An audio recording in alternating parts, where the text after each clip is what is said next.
నా భర్త బలహీనత నన్ను చాలా బాధపెడుతుండేది. అతనికి గతంలో ఆసక్తి ఉన్నా, కానీ గతంలో ఏం చేయలేకపోయారు.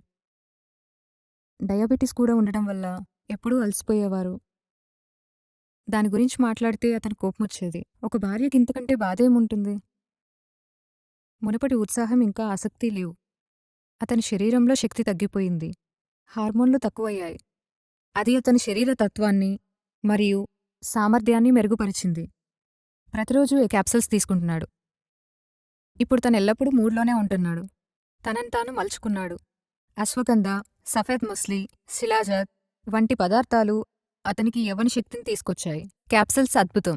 మనసు కోరుకున్నది తను చేయగలుగుతున్నాడు. ఇప్పుడు తన నోటి నుండి అలసిపోయానన్న మాట వినట్లేదు. అంతేకాదు ఇప్పుడు మా బంధం చాలా స్పెషల్గా మారింది. శక్తి, ఆత్మవిశ్వాసం మళ్లీ తిరిగి పూర్తిగా వచ్చింది. క్రీమ్ వాడటం వల్ల ఇంకా లాభం వచ్చింది. తన ఆత్మస్థైర్యం రెండింతలు పెరిగింది. అవమానంగా ఫీలవడం తగ్గింది. నా దగ్గరికి రాలేకపోయేవాడు.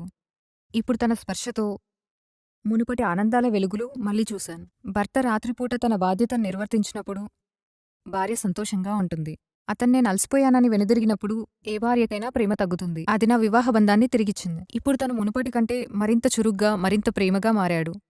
మీకు తెలుసా, నేను తనను ఉత్తేజపరిచే పనిలేదు. పురుషుడు బలహీనపడటం వల్ల వివాహ బంధం కుంటుపడుతుంది. 40-45 సంవత్సరాల వయస్సు సమస్యే కాదు. నేను బలహీనుడినయ్యాననుకోవడం వల్లే సమస్య.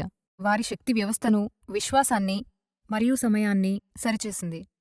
నేను దీంతో చాలా సంతోషంగా ఉన్నాను. నిజంగా చెప్పాలంటే మా సంబంధాన్ని మళ్లీ వేడెక్కించింది.